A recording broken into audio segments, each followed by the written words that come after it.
The wind of the Willamette River didn't howl, it hammered. I stood in the crawl space of the 90-year-old Portland cabin, my flashlight cutting through the dust and damp earth, calculating the sheer stress on the main load-bearing joist. The timber was old, weeping moisture, and bowing under the weight of the second floor. If the incoming storm front hit the valley with the forecasted 70-mile-per-hour gusts, the lateral deflection would snap the beam. The house would fold. I gripped my steel masonry anchor, measuring the clearance to sister a new steel plate against the rotting wood. I needed 2 hours. I had maybe 40 minutes. That was when the heavy oak front door upstairs slammed open, followed by the distinct sound of a hard-soled boot slipping on rain-slicked hardwood. I killed the flashlight. I wasn't supposed to have company. The property was a ghost ship, tangled in a nasty probate dispute, and I was only here as a private contractor to assess the structural integrity before the bank condemned it. I grabbed my tool belt, hauled myself out of the crawlspace access hatch, and wiped the mud from my palms. Maria Bird stood in the center of the living room, completely drenched. Her dark hair was plastered to her cheekbones, and her wool trench coat was heavy with freezing rain. She was shaking, her knuckles white around the handle of a leather briefcase that looked entirely out of place in a decaying, dust-covered cabin. I hadn't seen her in 2 years. Not since the day I packed my truck and walked away from her younger sister, Chloe. Maria had always been the quiet, capable one, the one who cleaned up the family's messes. Right now, she looked like she was losing a fight with the weather and her own exhaustion. "You're trespassing, Hart," she said, her voice tight, lacking its usual boardroom polish. "I'm contracted," I corrected, stepping fully into the room. I didn't raise my voice. I didn't need to. "The bank ordered a structural diagnostic. You shouldn't be here. The access road is going to wash out in less than an hour." "It already did," she said, dropping the briefcase onto a dust-sheeted table. "A pine tree came down across the ridgeline right after my car cleared the bend. I can't get back down." She wasn't supposed to be here, but the storm just trapped us both. I walked over to the window. Outside, the sky was a bruised, violent purple. The rain was coming down in horizontal sheets, stripping the leaves from the oaks. She was right. The ridge road was a trap of loose mud and shallow roots.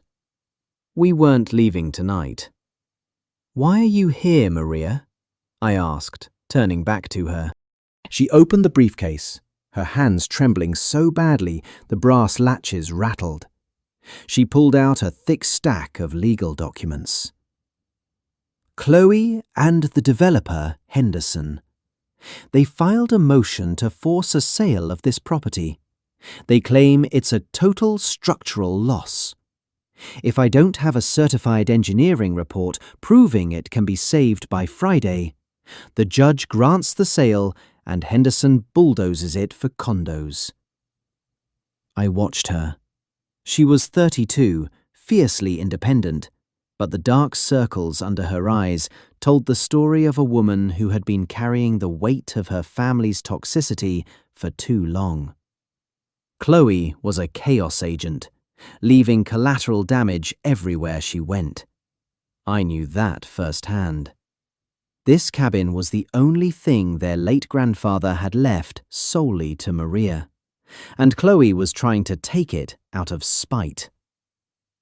"It's Tuesday," I said, stating the fact, "and the roof is compromised." "Can you fix it?" she asked, her chin lifting. It wasn't a plea, it was a demand for a tactical assessment.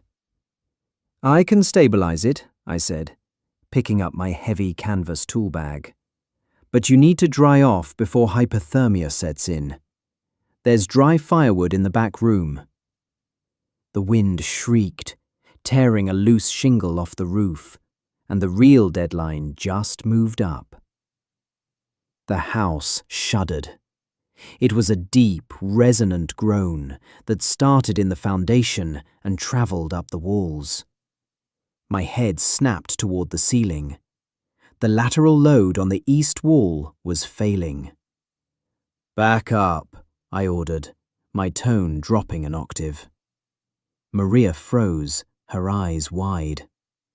"What?" "Move away from the window line, now." I didn't wait for her to process.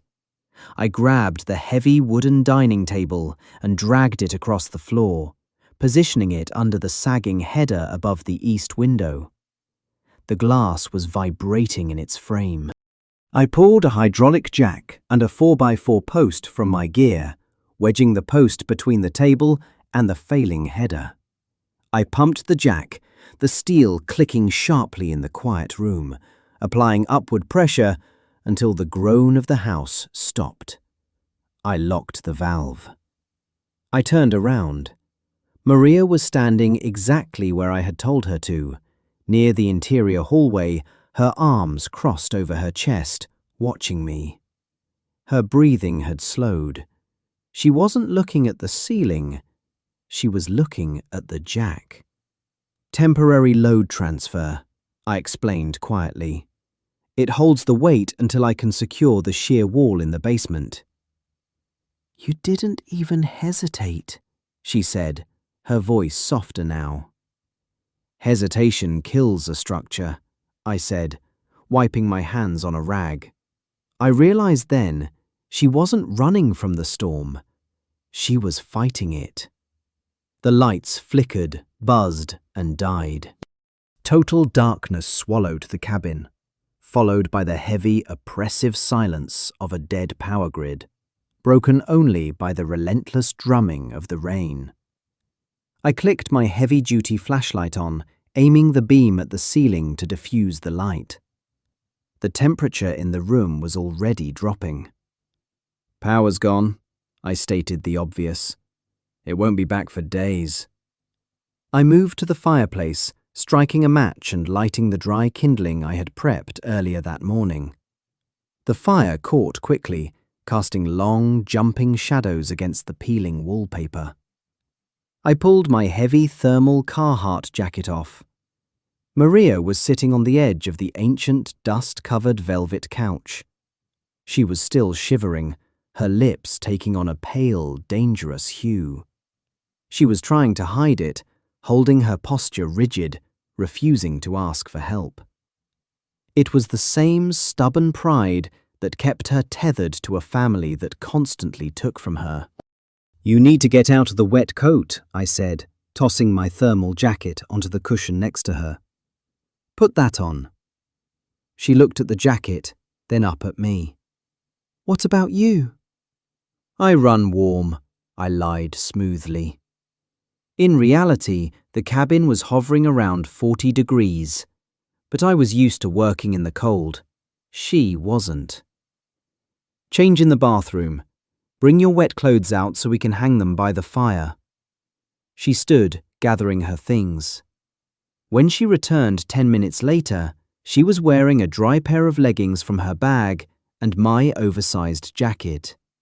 It swallowed her frame, the thick canvas reaching her mid-thigh.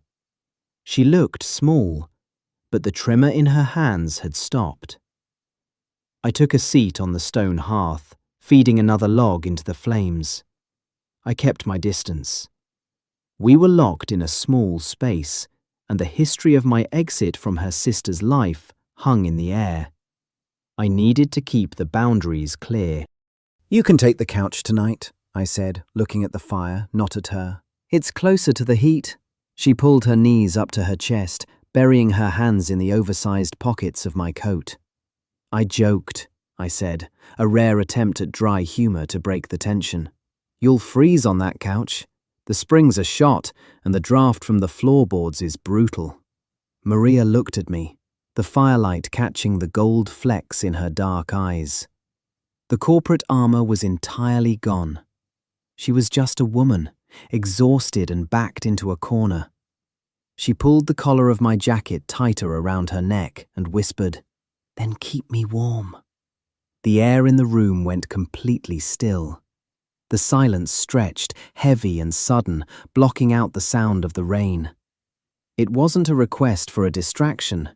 It was a request for an anchor. A plea for safety from a woman who had spent her entire life being the shield for everyone else. I kept my hands resting on my knees. I didn't cross the distance. The tension wasn't in moving forward. It was in the absolute discipline of staying exactly where I was. I wanted to close the gap, to pull her away from the cold. But that wasn't what she needed. She didn't need another complication. She needed a foundation that wouldn't shift. "I'll keep the fire going," I said, my voice low and steady. "You sleep. I've got the watch." She held my gaze for a long moment, then slowly nodded, her shoulders dropping an inch as the relief washed over her. She lay down on the couch, pulling the edge of the jacket over her. The cold in the room was nothing compared to the walls she was putting up. By 6 a.m., the storm had settled into a steady, punishing downpour. The cabin was freezing, but the fire had kept the main room survivable. I was already up, boiling water over a portable butane camp stove. I poured the hot water over instant coffee grounds in 2 tin mugs. It was going to taste like battery acid, but it was hot. I walked over to the couch. Maria was awake, staring at the ceiling. I held out a mug. She took it, wrapping both hands around the warm metal. "Thank you." "We have a lot of ground to cover," I said, pulling a blueprint tube from my gear bag and unrolling the schematics on the floor. Henderson claims the foundation is failing. He's lying. The foundation is solid basalt. What's failing is the load path from the second-story addition your grandfather built in the 90s. It wasn't properly tied into the primary shear wall. Maria sat up, blowing on her coffee. "So, how do we prove Henderson wrong to the judge?" "We document the repair," I said, tapping the blueprint with a carpenter's pencil. "I need to install heavy-duty steel angle brackets on the joist connections in the basement and run tension ties across the span. If I can stabilize the deflection limit to code, the bank inspector has to pass it." For the next 4 hours, we worked in tandem. I was in the basement, drilling through ancient timber, the smell of sawdust and damp earth filling the tight space. The drill kicked, the torque jarring my shoulder, but I drove the half-inch lag bolts home. Maria acted as my documentarian. She stood on the basement stairs with a high-lumen work light and her phone, recording the exact placement of the tension ties, capturing the mathematical reality of the repair. "Hold the light steady on this bracket," I directed, pointing to the steel joint. "Make sure you get the stamped load rating in the frame. Henderson's lawyers will try to claim we used substandard materials." She adjusted the beam, her focus absolute. "Got it. The stamp is clear." There was a rhythm to it. No wasted words, just the transfer of stability. Every time she handed me a wrench or adjusted the light, she anticipated the need before I asked. We were building a defense, piece by piece. For the first time in years, the quiet didn't feel empty. At noon, her phone beeped. Cell service had briefly punched through the storm interference. Maria looked at the screen, and I watched the color drain completely from her face. She dropped her hand, the phone clattering against the wooden stairs. "What is it?" I asked, setting down my impact driver. "Henderson," she said, her voice hollow. "He petitioned the court for an emergency ruling due to the storm. The judge granted it. The inspection isn't Friday. It's tomorrow morning at 8 a.m. The timeline just vanished.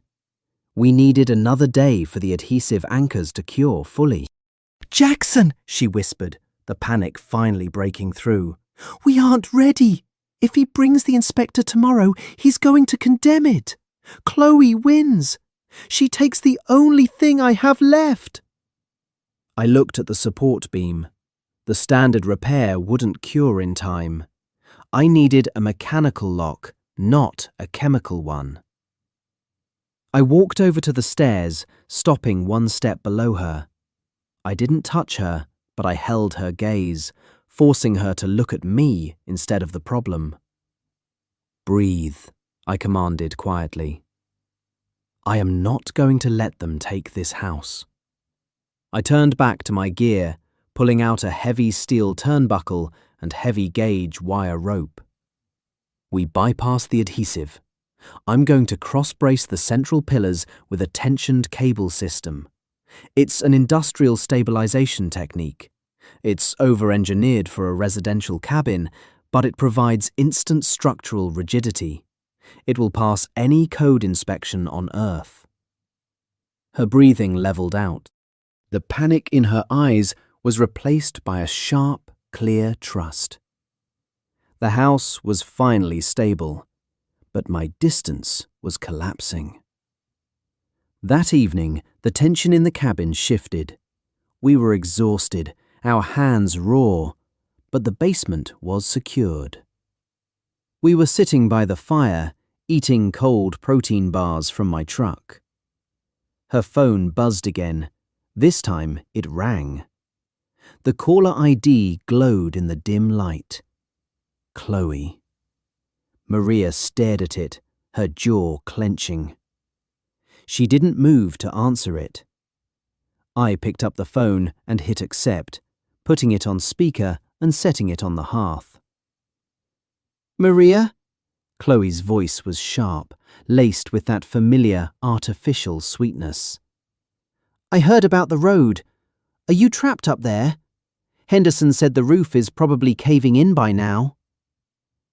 Maria remained silent, her hands gripping her knees. "Look," Chloe continued, the manipulation slipping into gear. "Just sign the consent form digitally. It's over. You always do this. You hold on to broken things just to prove you're better than the rest of us.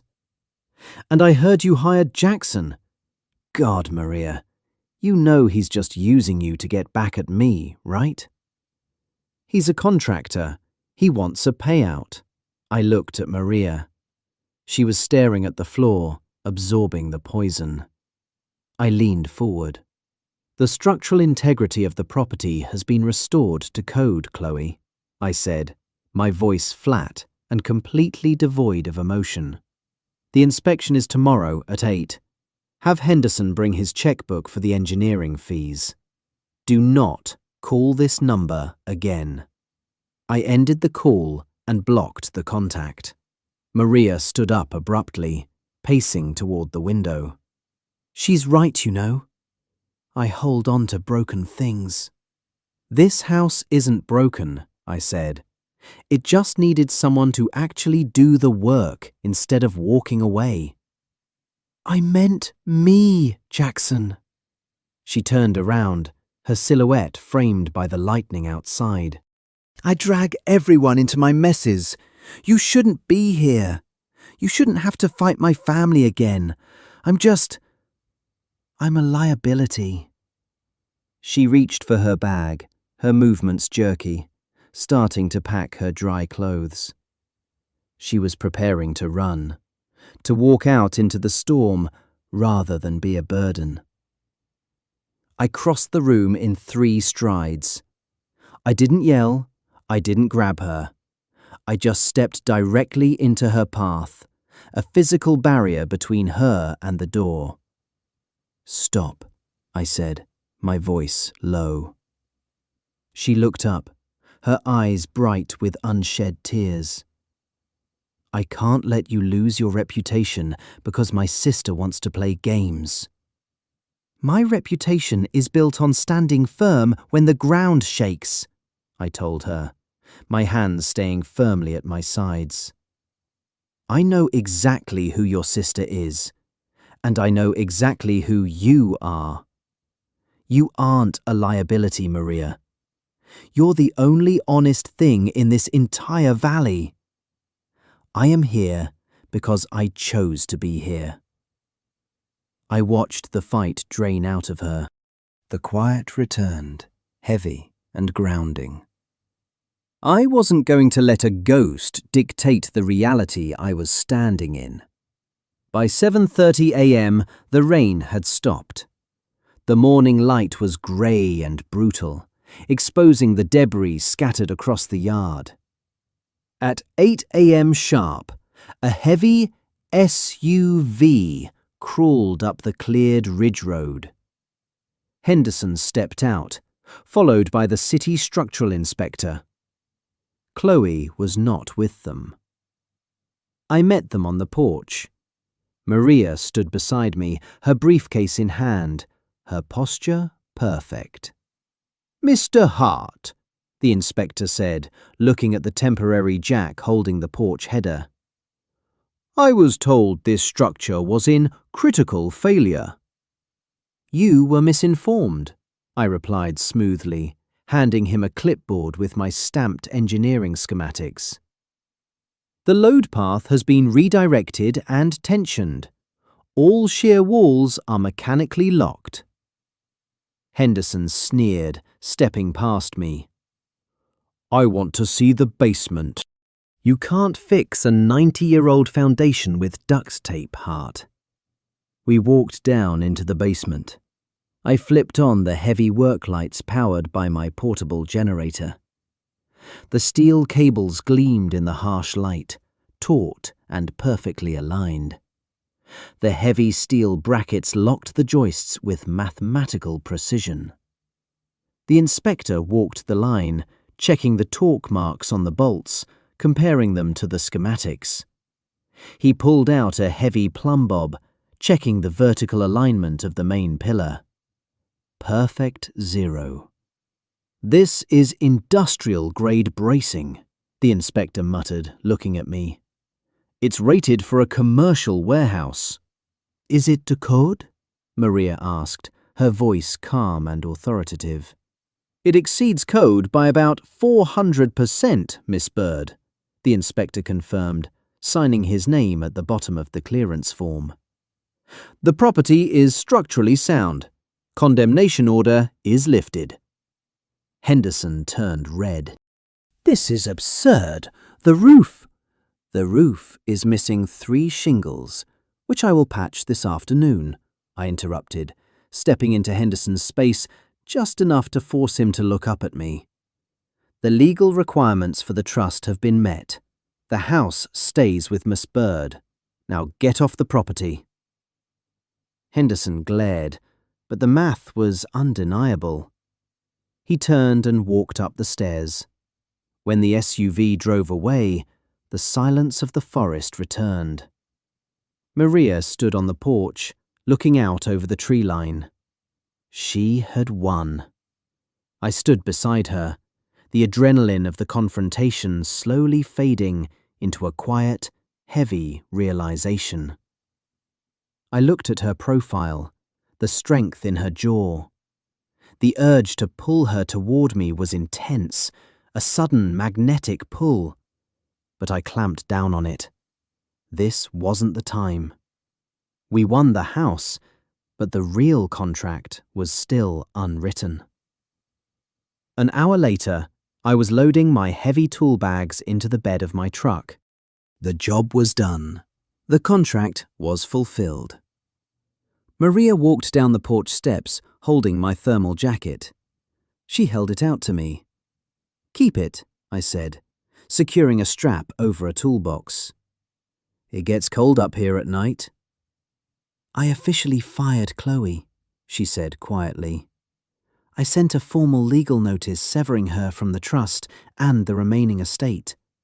No more negotiations, no more carrying her." I closed the tailgate, the metal latch echoing in the damp air. That's a hard boundary to draw. I learned it from watching a professional, she replied. She stepped closer, the gravel crunching under her boots. Thank you, Jackson, for not walking away. I never walk away from a solid foundation, I told her, holding her gaze. I got into the truck. I didn't promise to call. I didn't make a grand declaration. I left her with the quiet certainty that the threat was gone. The storm was over, leaving the hardest choice in its wake. A week later, the city was dry.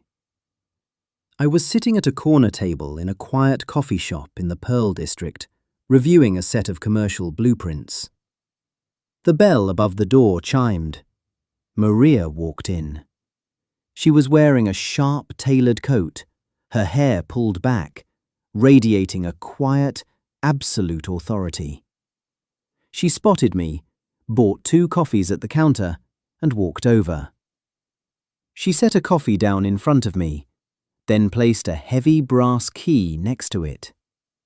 I looked at the key, then up at her. I'm keeping the cabin, she said, pulling out a chair and sitting across from me. But it needs a new roof, a kitchen overhaul, and an expanded deck. I need a contractor. But more importantly, I need a partner. She wasn't asking for a rescue. She was offering a place at the table. I don't work cheap, I said, leaning back in my chair. I don't want cheap, she replied, her eyes locked on mine, steady and entirely fearless. I want permanent. I picked up the key. The metal was warm from her hand. I reached across the small table, my fingers brushing hers, transferring the stability back. The chaotic noise of the coffee shop faded into a profound, sudden stillness. It was the feeling of a heavy burden finally being set down. I stood up, and she stood with me. I leaned in and pressed my lips to hers. It wasn't frantic or rushed. It was absolute. A promise sealed without words. The feeling of finality, of dropping an anchor in safe harbor. The wandering was over. Closing thoughts. I learned that you don't need to shrink yourself to fit into someone else's life. Real love isn't about drama. It's about consistency, safety, and showing up. Please like and subscribe so we can share more stories like